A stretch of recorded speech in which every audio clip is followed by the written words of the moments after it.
இதுவரை அமைதியா பயணம் செஞ்சிட்டு இருந்த இந்த பிரபஞ்சத்தின் ஒரு அங்கமான நமது சூரிய குடும்பத்தில் இதுவரை பார்த்திராத ஒரு மிகப்பெரிய போர் நடக்க போகுது. இந்த போரோட முடிவுல நம்முடைய சூரிய குடும்பத்தில் இருக்கும் கிரகங்கள் என்ன ஆகும்? இப்போ இருக்கிற மாதிரியே சூரிய குடும்பம் இருக்குமா, இல்லனா சூரிய குடும்பமே உருக்குலைந்து போகுமா? வாங்க தெரிஞ்சுக்கலாம். சரி, போர் ஆரம்பிக்கிறதுக்கு முன்னாடி இந்த போர்ல யார் யார் பங்கேற்க போறாங்க அப்படிங்கறத தெரிஞ்சுக்கலாம். இந்த போர்ல ஒரு முனையில ஜூபிட்டர், அதாவது வியாழன் கிரகம் இருக்க போகுது.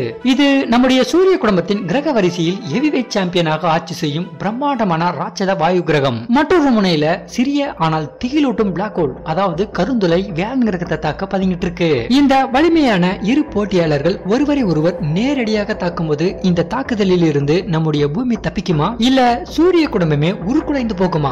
வாங்க என்ன நடக்கும் அப்படிங்கறத பார்க்கலாம். சரி, இப்போ போட்டியாளர்களை அறிமுகப்படுத்திடலாம். சூரியனிலிருந்து சுமார் 740 மில்லியன் கிலோமீட்டர் தொலைவில் இருக்கும் 5வது கிரகம் தான் வியாழன் கிரகம். நம்முடைய சோலார் சிஸ்டத்திலேயே வியாழன் கிரகம் தான் மிகப்பெரிய கிரகம் அப்படிங்கிற பட்டத்தை பெருமையோட வச்சிட்டு இருக்கு. இந்த கிரகம் எந்த அளவுக்கு பெருசுனா நம் சூரிய குடும்பத்தில் இருக்கும் எல்லா கிரகத்தையும் வியாழன் கிரகத்துக்குள்ள உள்ளடக்கிடலாம். அந்த அளவுக்கு பிரம்மாண்டமான கிரகம் தான் வியாழன் கிரகம்.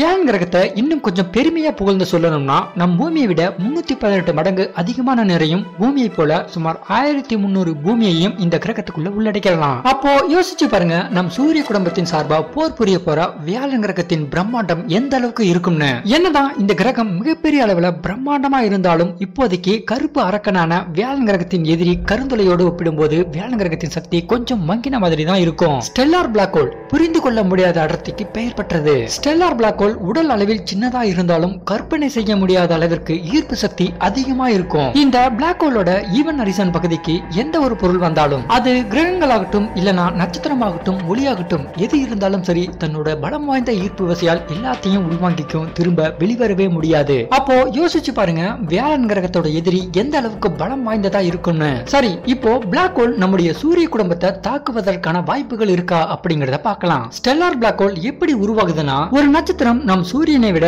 20 மடங்கோ அல்லது அதை விட பெரிதாக இருந்தாலோ அந்த நட்சத்திரம் தன்னுடைய வாழ்நாள் முடிவில் ஒரு சூப்பர் நோவாவா வெடித்து சிதறிய பிறகு அதோட நட்சத்திரத்தின் மொத்த நிறையும் மையப்பகுதிக்கு இழுக்கப்படும். அப்படி இழுக்கப்படும் போது அதோட நிறை நம் சூரியனை விட 3 முதல் 10 மடங்கு அதிகமாக இருந்தால் அது ஒரு பிளாக் ஹோலாக மாறும். இதுதான் ஸ்டெல்லார் பிளாக் ஹோல் அப்படின்னு சொல்லப்படுது. அதோட இந்த மாதிரியான ஸ்டெல்லார் பிளாக் ஹோல் நம்முடைய மில்கி வே கேலக்சில மட்டும் சுமார் 1 கோடி முதல் 10 கோடி வரை இருக்கலாம் அப்படின்னு சொல்லப்படுது. பொதுவா ஸ்டெல்லார் பிளாக் ஹோல்ல ஒரு சில பிளாக் ஹோல் ஒரு இடத்திலிருந்து இன்னொரு இடத்திற்கு நகர்ந்துட்டே இருக்கும். அதோட நகர்ந்துட்டு இருக்கிறது பிளாக் ஹோல் மட்டும் இல்ல, நம்முடைய சூரியனாகட்டும் சூரிய குடும்பத்தில் இருக்கும் கிரகங்களாகட்டும் எல்லாமே மணிக்கு சுமார் 72 லட்சம் கிலோமீட்டர் அப்படிங்கிற வேகத்துல நகர்ந்துட்டு இருக்கு. இப்படி நகர்ந்துட்டு இருக்கும்போது மில்கி வே கேலக்சில இருக்கிற 10 கோடி பிளாக் ஹோல்ஸ்ல ஒரு பிளாக் ஹோல் கிட்டையாவது நம்முடைய சூரிய குடும்பம் நெருங்குமா அப்படின்னு கேட்டா எஸ், சூரிய குடும்பம் ஸ்டெல்லார் பிளாக் ஹோலோட மோதிக்கொள்வதற்கான வாய்ப்பு 1% இருக்கு அப்படின்னு ஆய்வாளர்கள் சொல்லியிருக்காங்க. இந்த பிரபஞ்சம் ரொம்பவே மர்மமானது. எப்போ என்ன வேணும்னாலும் நடக்கலாம். அதை நம்ம கவனிக்கவும் முடியாது, கட்டுப்படுத்தவும் முடியாது. இயற்கைக்கு எப்பவும் நம்ம அடிபணிந்தே ஆகணும் அப்படிங்கறத மனசுல வச்சுக்கோங்க. சரி, இப்போ சூரிய குடும்பத்தில் நடக்கவிருக்கும் போர் என்ன ஆகும் அப்படிங்கறத பார்க்கலாம். இப்போ வியாழன் கிரகத்தின் பெரிய எதிரியான பிளாக் ஹோல் சூரிய குடும்பத்தின் எல்லைக்குள் பதுங்கி உள்ள வர ஆரம்பிக்குது. சூரிய குடும்பத்தோட எல்லைக்குள்ள வரும்போது பிளாக் ஹோலால தாக்கப்படும் முதல் இடம் ஊர்ட் கிளவுட் தான். இந்த பகுதி நம்முடைய சூரிய குடும்பத்தை சுற்றி ஒரு கோள வடிவத்துல பிரம்மாண்டமா இருக்கும். அதோட இந்த இடத்துல பனிக்கட்டிகளால் சூழப்பட்ட பாறைகள் அதிகமா இருக்கும். சூரிய குடும்பத்தின் எல்லையான ஊர்ட் கிளவுடிற்கு பிளாக் ஹோல் வரும்போது பிளாக் ஹோலோட வலிமையான ஈர்ப்பு விசை ஊர்ட் கிளவுடையே சீர்குலைக்கும். இந்த ஆரம்ப கட்ட அழிவு வியாழன் கிரகத்திற்கும் பிளாக் ஹோலிற்கும் ஏற்படக்கூடிய மோதல் தவிர்க்க முடியாதது என்பதற்கான முதல் அறிகுறியா இருக்கும். இந்த கருப்பு அரக்கனான பிளாக் ஹோலோட ஈர்ப்பு விசை இதோட நிக்க போறதில்ல. ஊர்ட் கிளவுட அழிச்சிட்டு கொஞ்சம் கொஞ்சமா ஊடுருவி வந்து சூரிய குடும்பத்தோட இரண்டாவது எல்லையான கைப்பர் பெல்ட்டை தாக்க ஆரம்பிக்கும். இந்த தாக்குதலில் கைப்பர் பெல்ட்டில் இருக்கும் பனிப்பாறைகள் பிளாக் ஹோலோட அதீத ஈர்ப்பு விசையால் உள்ளிழுக்கப்பட்டாலும் ஒரு சில பனிப்பாறைகள் அதோட சுற்றுவட்ட பாதையில் இருந்து தூக்கி எறியப்படலாம். அது மட்டும் இல்லாம கைப்பர் பெல்ட்டில் புளூட்டோ உட்பட பல குறுங்கோள்கள் இருக்கு. இந்த குறுங்கோள்கள் எல்லாம் பிளாக் ஹோலின் வழியில் வந்தால் அதோட ஈர்ப்பு விசையால் உள்ளிழுக்கப்படலாம் அல்லது அதோட சுற்றுவட்ட பாதையில் இருந்தே தூக்கி எறியப்படலாம். அடுத்ததா இதுவரை அமைதியா இருந்த நம்முடைய பூமியானது இப்போ ஒரு அபாயமான கட்டத்திற்கு போக போகுது. ஏன்னா கைப்பர் பெல்ட்டில் ஏற்பட்ட தாக்குதலால் தூக்கி எறியப்பட்ட பனிப்பாறைகள் பூமியில் விழ ஆரம்பிக்கும். அடுத்ததா பிளாக் ஹோல் ஆனது நெப்டியூன், யுரேனஸ் மற்றும் சனி கிரகத்தை கடந்து போகும்போது அந்த கிரகத்தை சீர்குலைக்கிறது மட்டும் இல்லாம அந்த கிரகத்தில் இருக்கும் எல்லா வாயுக்களையும் தனக்குள்ள எடுத்துக்கும். இப்படி இழுக்கப்பட்ட வாயுக்கள் அதீத சூடேற்றப்பட்டு பிளாக் ஹோலை சுத்தி ஒரு டிஸ்க் மாதிரி ஃபார்ம் ஆகும். ஒருவேளை பிளாக் ஹோல் ஆனது ஏதாவது ஒரு கிரகத்தை நெருங்கும் போது அந்த கிரகம் அதோட சுற்றுவட்ட பாதையிலிருந்து வெளியேற்றப்படவும் வாய்ப்பு இருக்கு. சரி, இப்போ ஃபைனலா நம்ம எதிர்பார்த்துட்டு இருந்த அந்த போருக்கான நேரம் வந்துருச்சு. பிளாக் ஹோல் ஆனது Oort cloud, கைப்பர் belt, Neptune, Uranus, சனி கிரகம்னு எல்லாத்தையும் சீர்குலைச்சிட்டு இப்போ வியாழன் கிரகத்தை தாக்கி அழிக்க ரொம்ப பக்கத்துல வந்துருச்சு. பிளாக் ஹோலின் அபரிமிதமான ஈர்ப்பு விசைக்கு பிரபஞ்சத்தில் இருக்கும் எந்த ஒரு பொருளும் ஈடு கொடுக்க முடியாது. இதற்கு வியாழன் கிரகம் மட்டும் விதிவிலக்கல்ல. இப்போ பிளாக் ஹோலின் அபரிமிதமான ஈர்ப்பு விசைக்கு ஹைட்ரஜன் மற்றும் ஹீலியம் வாயுக்கள் அடிபணிவதால் வியாழன் கிரகத்தின் வளிமண்டலம் இரக்கமின்றி அகற்றப்படுகிறது. இறுதியா வியாழன் கிரகம் எந்த ஒரு போராட்டமும் செய்யாம பிளாக் ஹோல் கிட்ட சரண்டர் ஆயிடுச்சு. இந்த போர் ரொம்ப எளிமையா முடிஞ்சிருச்சுல.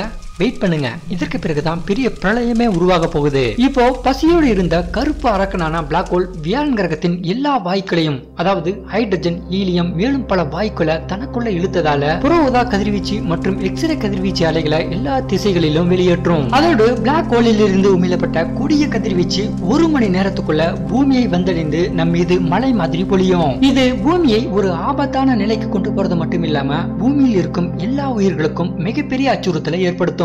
என்னதான் பெரிய அச்சுறுத்தலை ஏற்படுத்தினாலும் இந்த பேரழிவோட மத்தியில பிரகாசமான பிளாக் ஹோலை பூமியில இருந்து நம்மளால பார்க்க முடியும். ஆனா அந்த டைம்ல பிரகாசமான பிளாக் ஹோலை பார்க்கிற மூட்ல நம்ம இருப்போமா அப்படிங்கிறது தெரியல.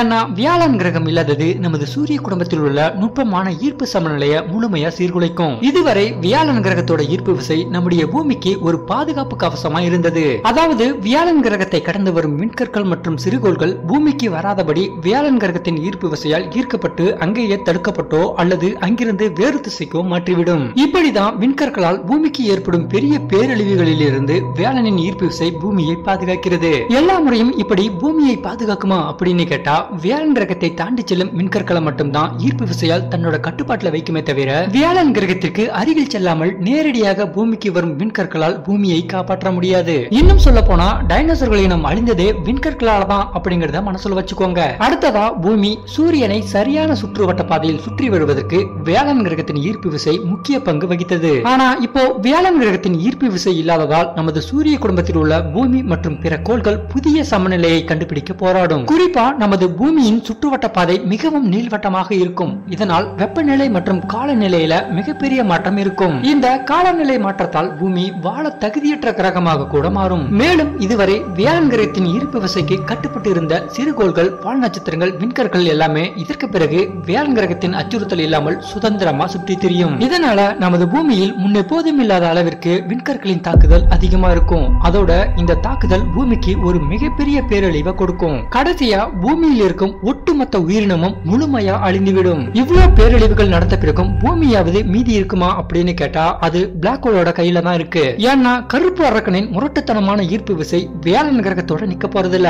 பிளாக் ஹோல் போற வழியில் இருக்கும் அனைத்து பொருட்களையும் சீர்குலைக்கும். ஒருவேளை பிளாக் ஹோல் போற வழியில பூமி இருந்தா பூமியானது இருக்கும் இடம் தெரியாமலேயே உருக்குலைந்து போகும். வியாழன் கிரகத்திற்கும் பிளாக் ஹோலிற்கும் இடையிலான மோதல் ஒரு கற்பனை காட்சியா இருந்தாலும் இதன் மூலமா நமது சூரிய மண்டலத்தை நிர்வகிக்கும் சிக்கலான இயக்கவியல் மற்றும் நுட்பமான சமநிலையும் எப்படி பின்னி பிணைந்து சீராக சூரிய குடும்பம் இயங்கிக்கிட்டு இருக்கு அப்படிங்கறத நம்மளால புரிஞ்சுக்க முடியும். அதோட நமது பூமியை பாதுகாப்பதிலும் பூமியானது சரியான சுற்றுவட்ட பாதையில் சூரியனை சுற்றி வரவும் வியாழன் கிரகத்தின் மகத்தான ஈர்ப்பு விசையின் பங்கு எவ்வளவு முக்கியமானதா இருக்கு அப்படிங்கறதையும், ஒரு பிளாக் ஹோலுக்கு முன்னாடி நமது சூரிய குடும்பம் எல்லாம் ஒண்ணுமே இல்ல அப்படிங்கறதையும் இதன் மூலமா நம்மளால தெளிவா புரிஞ்சுக்க முடியும். இந்த கற்பனையான கதை சூரிய குடும்பத்திற்கு மட்டுமல்ல நமக்கும் தான். இந்த பிரம்மாண்ட இயற்கைக்கு முன்னாடி நம்மளெல்லாம் ஒண்ணுமே இல்ல அப்படிங்கறத புரிஞ்சுக்கணும். இருக்கும் வரை சந்தோஷமா இருந்துட்டு இறப்பதற்கு முன் இயற்கையை பாதுகாப்பா வச்சுட்டு இறப்பதே நல்லது.